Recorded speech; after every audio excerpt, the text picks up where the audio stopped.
Manindot kayo mga igsoon ang atong ebanghelyo karon kay naghisgot kini bahin sa realidad sa kasakit ingon man usab sa kadaugan ug kalipay. Para nga mas masabtan nato ang atong ebanghelyo karong Domingo ha. Manindot kayo nga ato usab nga tan-awon ang previous nga chapter.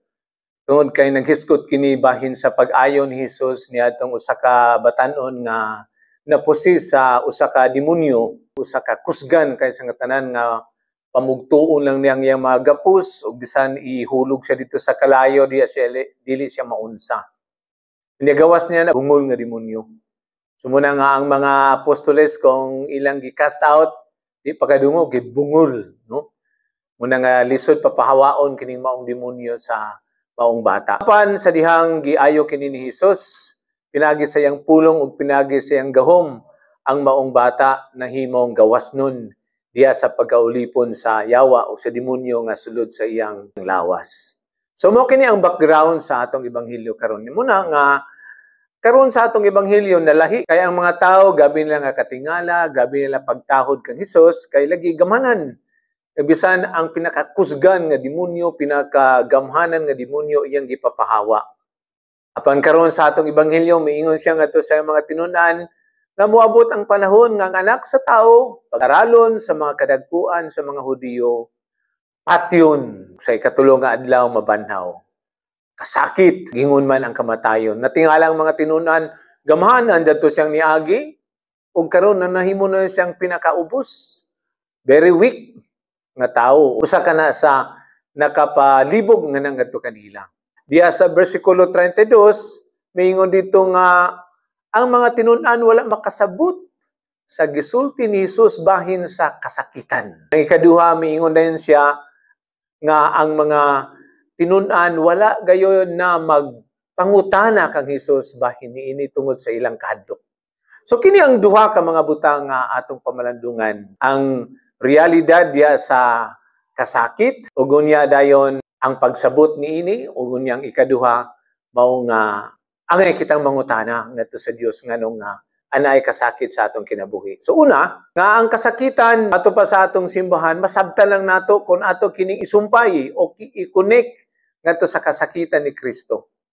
Dili nato masabtan ang atong mga kasakitan, no? Mga problema sa kinabuhi, relasyon ngadto sa uban, ang atong pagatiman sa inyong mga anak, ang inyong pagtrabaho, walay mga sweldo nga makuha, kalibog ang tao sa kasakitan, dili masabtan. Pero mato pa sa atong simbahan, we can only understand our own suffering if we will connect it to the suffering of Jesus. Pinaagi lamang sa kasakitan ni Kristo, hinay-hinayon kita sa pagsabot, unsa ang kinabuhi sa kasakitan. So kung kita lang, kasakitan lang for the sake of masakit, dili nato masabtan. Unless we connect it to the suffering of Jesus. And that is why our own suffering, kini ato mga nagkalain-lain nga mga kasakitan, is our participation in the suffering, the death of Jesus, and hopefully His own resurrection. So maka ng una. Ngayon ikaduha, wala na sila nangaha sa pagpangutana ni Jesus tungod sa ilang kahadlok. Ngayon suon, ang pagpangutana dili daotan. Ilabi na sa mga panahon, Lord, nganong nasakit mo karon? Nganong inani man akong kinabuhi? Nganong aduna man ako'y sakit? Nganong daghan man ko problema? Nganong inani kalisod ang akong pagatiman sa panimalay sa akong pamilya? Ug uban pa nga mga kasakitan. It's good to ask God and even to question Him. It is right to kana bitong gitawag nato nga kasuko pamanggani ang uban nga mga propeta ngadto sa Ginoo. They were complaining about their own calling. Si Jeremias miingon ngadto sa Ginoo, "Bata pa ko. Di ko ka magsistorya nganong tawagon man ko ni mga propeta." Bisan si Jesus sa katapusang panahon sa iyang kinabuhi, sa gilansang sa krus, iyang gipangutanang iyang amahan. Amahan ko nganong gibiyaan mo ako.